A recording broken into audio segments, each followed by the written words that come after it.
नमस्कार दोस्तों, स्वागत है आप सभी का ऑनलाइन एडवाफर्स्ट यूट्यूब चैनल पर। इस वीडियो में हम बात कर रहे हैं एक बड़ी और लेटेस्ट अपडेट के बारे में जो कि संबंधित है एलटी ग्रेड छात्रों के लिए। अगर बात की जाए एक साथ दो बड़ी खुशखबरी के बारे में। जी हाँ दोस्तों, जिनकी परीक्षा हो गई है उनके लिए भी खुशखबरी को लेकर, जिनकी परीक्षा नहीं हुई है उनके लिए भी खुशखबरी, क्योंकि लगातार कहीं ना कहीं अभ्यर्थी, चाहे वो एलटी ग्रेड को लेकर, बहुत सारे ऐसे अभ्यर्थी हैं जो लगातार एलटी ग्रेड की परीक्षा देने के बाद से इंतजार कर रहे हैं कि उत्तर प्रदेश लोक सेवा आयोग के माध्यम से उनके लिए कोई खुशखबरी आए। तो वहीं दूसरी तरफ बहुत सारे अभी भी ऐसे अभ्यर्थी हैं जिनकी परीक्षा अभी होने वाली है, चाहे वो 17 तारीख की परीक्षा हो या 18 तारीख की, 24 की हो या 25 की। इनको लेकर लगातार अभ्यर्थी प्रिपरेशन भी कर रहे हैं और परीक्षा की तैयारी भी कर रहे हैं। तो दोनों के लिए दो बड़ी खुशखबरी सामने निकल कर आ रही है और मैं दोनों के बारे में ही डिटेल में बात करूंगा। चैनल को सब्सक्राइब करके बेल आइकन को दबा लेना, वीडियो को लाइक कर देना, जिससे जिससे कि आपको रियल ऑथेंटिक जानकारियों की नोटिफिकेशन ऑनलाइन अडाफर स्टडी यूट्यूब चैनल के माध्यम से मिलती रहे। सीधे शुरुआत करते हैं मुद्दे की और बड़ी अपडेट के साथ, जो कि संबंधित है एलटी ग्रेड छात्रों के लिए दो बड़ी खुशखबरी के बारे में। और इन दोनों खुशखबरी को लेकर मैं आपको जानकारी दूं, उससे पहले एक जानकारी एक्स्ट्रा है जो आप सभी को बता दूं, जिनकी परीक्षा अभी होने वाली है। आपको पता है हमने जीके जीएस का स्पेशल क्रैश कोर्स लॉन्च किया था। इसमें जो सफलता मिली है वो क्या ही मैं आपको बताऊं। वो बहुत सारे अभ्यर्थियों के कमेंट और रिव्यू आप सभी ने देखे ही होंगे, नहीं देखे हैं तो आप इस वाले नंबर को सेव कर लेना, वहाँ पे स्टेटस पे आपको मिल जाएंगे। बहुत सारे वीडियोस में मैंने दिखा भी दिए हैं। अब आपके लिए खुशखबरी ये है कि अगर आप जीके जीएस के लिए क्रैश कोर्स लेना चाहते हैं तो आप सभी को, पहले इसका प्राइस 399 था, घटाकर 199 किया। अब हमने इसका प्राइस मात्र 149 रुपये कर दिया है और इस कोर्स को ऐसे डिजाइन किया गया है कि आप इसे अंतिम के 2-4 दिनों में पढ़ेंगे तब भी 30 क्वेश्चन में से 15-20 क्वेश्चन तो आप आसानी से निकाल लोगे।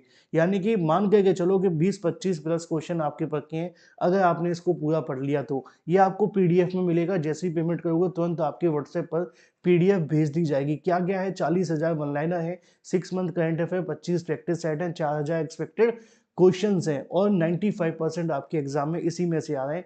तो 149 रुपये 10 तारीख से लेकर 15 तारीख के लिए हमने ऑफर भी की समय सीमा भी बढ़ा दी है, जिससे कि छात्र लगातार परचेज करते रहें और अपनी तैयारी कर लें। लास्ट के 2-4 दिनों में भी प्रिपरेशन करोगे तब भी हो जाएगा। जिनका एग्जाम 17 को है उनके लिए भी, 18 को है उनके लिए भी, और जिनका 24-25 है उनके तो है ही है। इसके अलावा जिनकी परीक्षा कंप्यूटर की है उनके पास तो फायदा ही हो गया कि वो इस कोर्स को और लंबे समय तक चला सकते हैं। चलिए बात कर लेते हैं दो खुशखबरी के बारे में। पहली खुशखबरी उन सभी के लिए है जो लगातार इसको लेकर परेशान है कि सर हमारे कम नंबर रह गए तो क्या ही होगा, पदों की संख्या कम है, 7,000 क्या सबको नौकरी मिलेगी, और भी बहुत सारी बातें। तो आपको मैं एक एक करके बता दूं। देखो, दो बड़ी खुशखबरी है। पहली है कि एलटी ग्रेड में अगर आपके नंबर कम रह भी जाते हैं तो परेशान मत होना, यहाँ पे आपकी वेटिंग लिस्ट के माध्यम से पदों को भरा जाएगा। उत्तर प्रदेश लोक सेवा आयोग ने ये बात पहले ही स्पष्ट कर दी है कि एलटी ग्रेड में वेटिंग लिस्ट के माध्यम से पदों को भरेंगे। अब ये तो होगी वेटिंग लिस्ट को लेकर खुशखबरी कि आप सभी के लिए अलग से वेटिंग लिस्ट भी जारी की जाएगी। दूसरी खुशखबरी आप सभी के लिए यहाँ पर है कि अगर आप मान लो कि एलटी ग्रेड में फिर भी चयनित नहीं हो पाते हैं तो निराश और हताश मत होना, क्योंकि आप सभी के लिए एलटी ग्रेड के अलावा 30,000 पदों पर टीजीटी पीजीटी को लेकर नई भर्ती का जो प्रोसेस है वो लगातार चल रहा है। लगातार रिक्त पदों की जानकारी मांगी जा रही है और बहुत जल्द कहीं ना कहीं रिक्त पदों का डाटा शिक्षा निदेशालय को पहुंचा दिया जाएगा, क्योंकि इससे पहले भी डाटा आ गया था, उसमें आरक्षण को लेकर थोड़ी विसंगति हो गई थी। अब दोबारा से आरक्षणवार डाटा मांगा गया है और सभी जिलों से डाटा आप सभी के लिए कलेक्ट करने के बाद इसी साल आप सभी के लिए एलटी ग्रेड के बाद एक बड़ी भर्ती इंतजार कर रही है। इसलिए तैयारी करते रहे। एलटी ग्रेड और टीजीटी पीजीटी का पैटर्न भी ऑलमोस्ट सेम हो गया है, वहां से भी सब्जेक्ट आता है, यहाँ से भी सब्जेक्ट आता है, इसलिए तैयारी करें और प्रिपरेशन करते रहें।